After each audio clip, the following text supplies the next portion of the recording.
नमस्कार.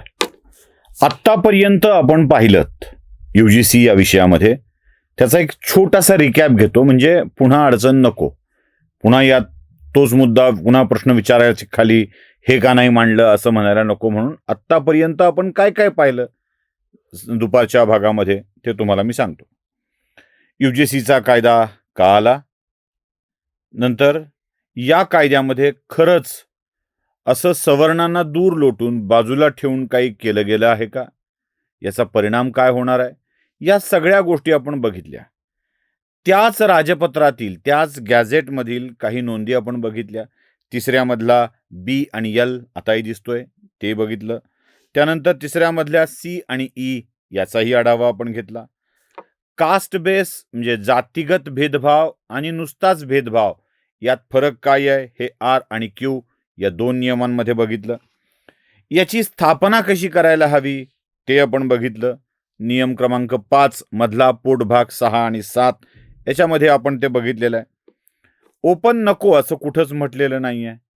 या सगळ्यामध्ये काही प्रश्न उरतात, ते म्हणजे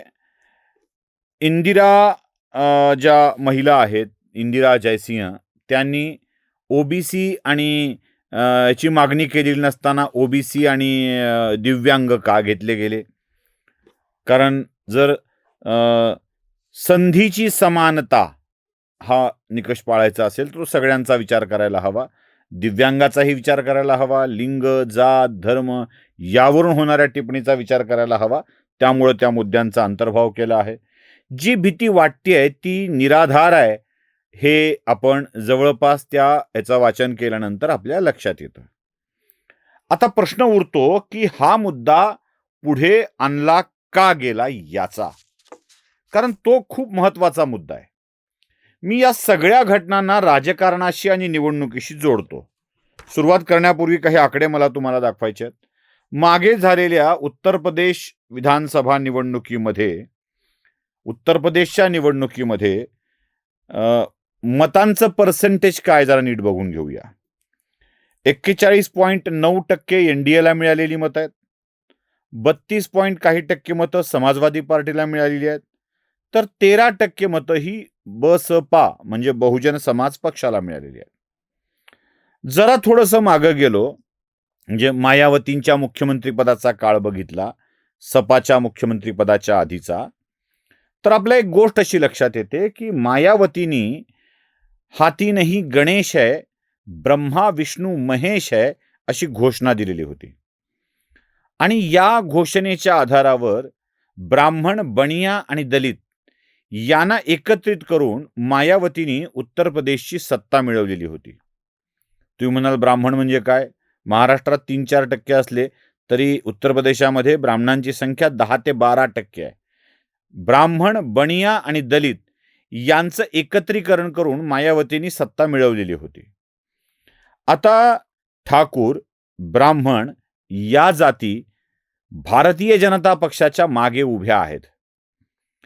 म्हणून 42 जवळपास 42% इतका मत ही भाजपला किंवा योगी आदित्यनाथ यांना झालेली आहेत. भाजपला सत्तेतून हाकलायचं असेल तर काही मतं, विशेषतः ब्राह्मण, बनिया किंवा खुल्या प्रवर्गातील मतं ही परत एकदा मायावतींच्याकडे वळवता येतील का याचा विचार झाला पाहिजे.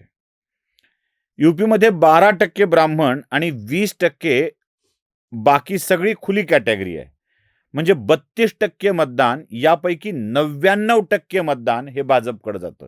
म्हणजे हे जे 32% आहे खुल्या प्रवर्गातलं, इतर खुल्या प्रवर्गातलं 20% आणि ब्राह्मण 12%, हे जे 32% मतदान आहे ते भाजपकडे जातं. या 32%च्या मतदानामध्ये काहीतरी गडबड व्हायला हवी आणि ते इकडं तिकडं जायला हवं. काहीतरी म्हणजे किती? 10% गडबड व्हायला हवी. ही 10% झालेली गडबड मायावतीच्याकडे जरी गेली तर मागे झालेल्या मतदानामध्ये 13 अधिक 10 23% घेऊन मायावती जरा पुढे सरकतात आणि भाजप 10% डिफीट होऊन 30%च्या आसपास येतं. समाजवादी पक्षाची 32% मतं जरी कायम राहिली तरी 2% अधिक मतं घेऊन मुलायम सिंगचा मुलगा अखिलेश पुन्हा एकदा उत्तर प्रदेशचा मुख्यमंत्री होऊ शकतो. यासाठी भाजपच्या परंपरागत मतदारांना धक्का बसायला हवा आणि तो मायावती एका विशिष्ट गणिताने देऊ शकतात.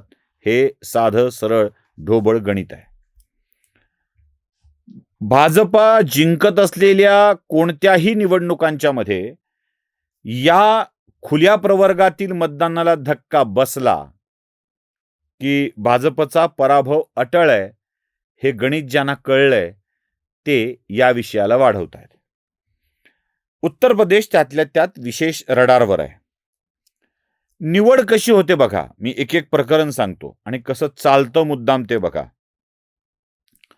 याच काळामध्ये 2 प्रकरणं आधीची घडली. एक, मनकर्णिका घाटावर पुण्यश्लोक राजमाता अहिल्यादेवी होळकर यांच्या प्रतिमेचं खंडन होतं आहे आणि अनेक मंदिरं पाडली जात आहेत अशा अर्थाच्या अफवा पसरवल्या गेल्या. खरं तर मनकर्णिका घाट जो डोम समाज चालवतो त्या समाजासाठी इथे होणाऱ्या सुधारणा ह्या खूप महत्वाच्या आहेत. हे मागासवर्गीय आहेत आणि अहिल्यादेवी होळकरांच्या डोम समाजाचा हा सगळा प्रकार करून ओबीसीला नाराज असल्याचं दाखवून भासवून मंदिरं तोडल्याच्या हिंदूंच्या भावना भडकवायच्या आहेत. मंदिर कोणतंही तोडलं गेलेलं नाही. कोणत्याही मूर्तीला धक्का लागलेला नाही.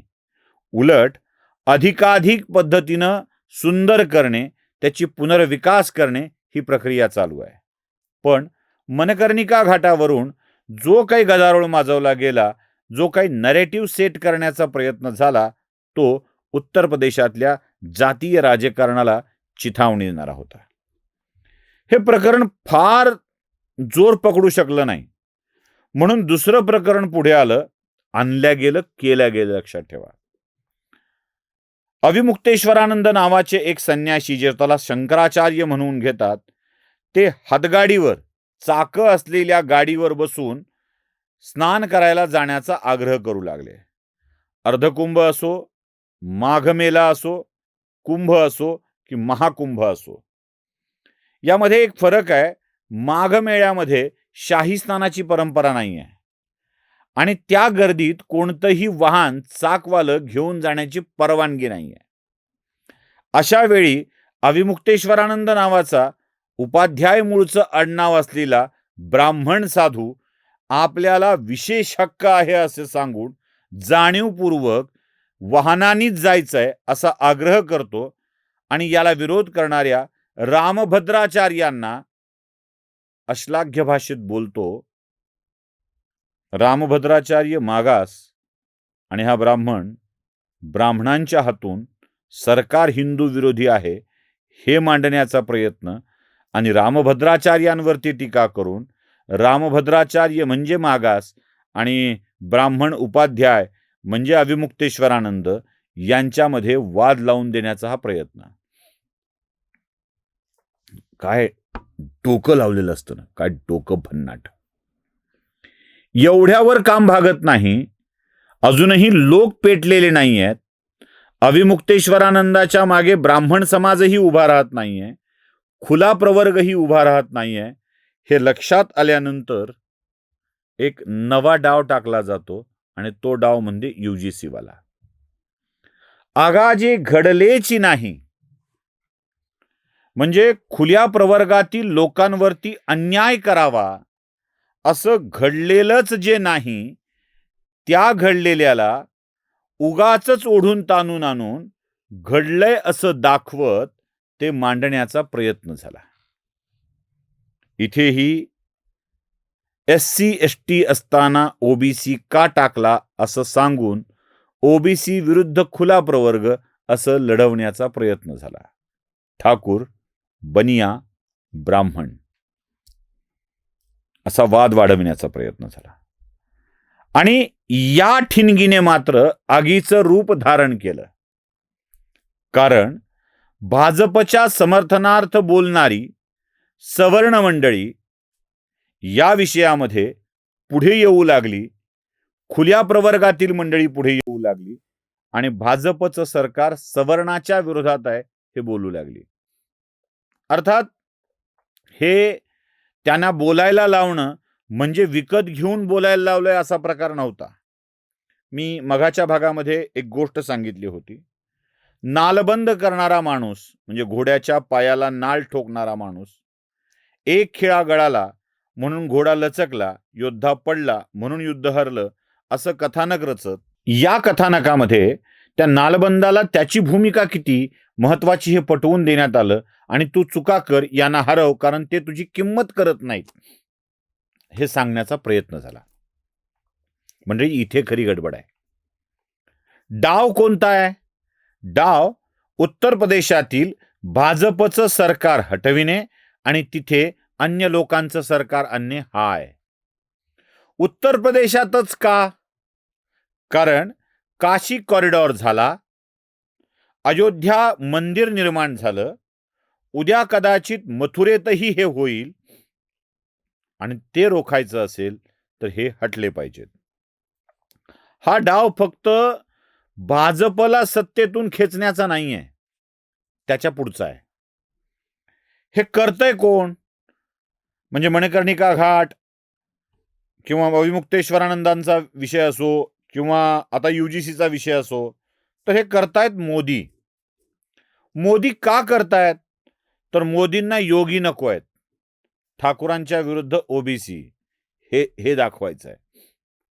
खरं तर योगी आणि मोदी यांच्यामध्ये वाद आहेत आणि हे वाद जगाच्या समोर आले पाहिजेत, हे सगळं भासविण्याचा हा प्रयत्न आहे. उत्तर प्रदेश काय किंवा भारत काय, हिंदूंच्या मध्ये फूट पाडा, OBC, SC, ST आणि खुला प्रवर्ग यांच्यामध्ये वैराची भावना आणा, यासाठी नसलेल्या विषयांना पुढे आणलं जात आहे. अजून काही गोष्टी मला तुम्हाला जाणीवपूर्वक सांगायच्या. ओवेसी आणि मायावती यांची उत्तर प्रदेशात भेट होते, एक प्लॅन आखला जातो. मायावती ओवेसी एकत्र येतील, भाजपच्या वोट बँकेला धक्का लावतील, मंडल, मंदिर आणि मार्केट, ब्राह्मण, बनिया, हे जे गणित आहे, मंडल, मंदिर आणि मार्केट, या गणिताला धक्का लावायचा, मंडलवाले वेगळे करायचे आणि मग आपली सत्ता तिथे प्रस्थापित करायची, हा त्यामागचा हेतू आहे. हे पटवून देणं चाललंय. तुम्ही ज्यांच्या मागे उभे आहात ना, ते तुमच्या काहीही कामाचे नाहीत, हे पटवून देणं चाललंय. आणि त्या लोकांना पटवून देणं चाललंय की जे समाजामध्ये आपली समाज माध्यमात असेल काहीतरी किंमत ठेवून आहेत. यात एकतर मायावतीचा फायदा होऊ शकेल किंवा पुन्हा एकदा अखिलेश यादव मुख्यमंत्री होऊ शकतील. मुळात हे इतकं भयंकर गणित आहे की या गणितासाठी वाटेल त्या गोष्टी करणं चालू आहे. काँग्रेसला शक्य नाही म्हणून तो आपल्या लोकांच्या करवी या सगळ्या घटनांना समर्थन देऊन पुढे वाढवत आहे. आम आदमी पार्टीची माणसं याच्यामध्ये उतरलेली आहेत. हे राजकीय षडयंत्र आहे. बटोगे तो कटोगे हा नारा देणारा भाजप, हे नारा देणारे योगी, अशा स्वरूपाची भाषा बोलणारे मोदी यांच्या बटोगे तो कटोगे या नाऱ्यांनी हिंदू समाज एकत्रित होतोय, आपली मुठ्ठी घट्ट करतोय.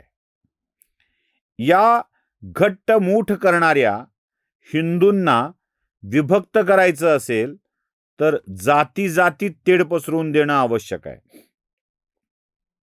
आजपर्यंत सवर्णांच्या मनामध्ये हे भय नव्हतं आणि हे भय निर्माण करून देण्यासाठी त्या सगळ्या राजपत्राचा वाटेल तसा, मनमानेल तसा अर्थ लावून करणं चाललंय. आणि सगळ्यात मोठी गोष्ट सांगतो, हे ऐकण्याआधी मला तुम्हाला एक छोटासा व्हिडिओ दाखवायचा आहे, जो केंद्रातल्या मंत्र्यांनी लोकसभेत बोललेलं आहे. ऐका. Chairman sir, with your kind permission, I rise to move for the leave to introduce a bill to enable and empower the universities and other institutions to achieve excellence in teaching, learning, research and innovation through coordination and determination of standards in institutions for higher education, research and scientific and technical institutions, and for that purpose to constitute a Vikasit Bharat Shiksha Adhishtan to facilitate universities and other higher educational institutions to become independent, self-governing institutions and to promote excellence through a robust and transparent system of accreditation and autonomy, and for matters of connected therewith or incidental thereto. ऐकला. याच्यामधून एक गोष्ट सिद्ध होते की चक्क एक नवी व्यवस्था जन्माला येते आहे. हे अर्थसंकल्पीय अधिवेशन आहे, त्यामुळं यात हा कायदा किती संमत होईल मला माहीत नाही, पण लवकरच म्हणजे फार फार तर पावसाळी अधिवेशनाच्या आत हा कायदा संमत व्हायला पाहिजे. म्हणजे नवा कायदा येतो आहे, UGC संपतो आहे. UGC एकटाच संपतोय असं नाही, तर UGC सोबत आणखी काही गोष्टी संपणार आहेत. UGC संपला की UGCचे सगळे कायदे संपले, रिपील होतोय तो कायदा. हे सगळेच कायदे संपले. जे 1-2 महिन्यात संपणार आहे, त्या 1-2 महिन्यातल्या गोंधळामध्ये एक वातावरण तयार करायचं आणि त्या तयार केलेल्या वातावरणामध्ये सगळ्या लोकांना जातीजातीत विखरून टाकायचं. हा कायदा झालाय म्हणजे अंतिम स्थितीला आलाय, आता सगळं तसंच होणार आहे असं नाही. धर्मेंद्र यांनी सादर केलेल्या कायद्यानुसार अगदी 2-3 महिन्यात UGCचं अस्तित्वच संपणार आहे. ही काळ्या दगडावरची पांढरी रेघ आहे. अस्तित्वच संपणार आहे आणि अस्तित्व संपत चाललेल्या संस्थेच्या कायद्यानुसार त्यात भ्रम पसरवून लोकांना विभागण्याचं कारस्थान चाललंय. हे असंच कारस्थान लोकसभा निवडणुकीच्या वेळी केलं गेलेलं होतं. कोऱ्या संविधानाच्या वह्या घेऊन भाजप संविधान बदलणार असं ओरडल्या गेलं आणि त्याच्या आधारावर निवडणूक जिंकण्याचे प्रयत्न झाले. अयोध्येत हरविण्यासाठी फैजाबादनं हरवलं असं सांगितलं गेलं. हे सगळं राजकारण डोळ्यासमोर ठेवून होत आहे आणि त्यात विभक्त होतोय तो हिंदू. या हिंदूला संपविण्याचा हा डाव आहे. 3 घटनांचा अभ्यास केल्यावर तुमच्या हे लक्षात येईल. माझं समस्त हिंदू बांधवांना विनंती आहे की बाबांनो, ते तोडायचा प्रयत्न करतील, तुम्ही तुकू नका. बटोगे तो कटोगे, एवढं लक्षात ठेवा.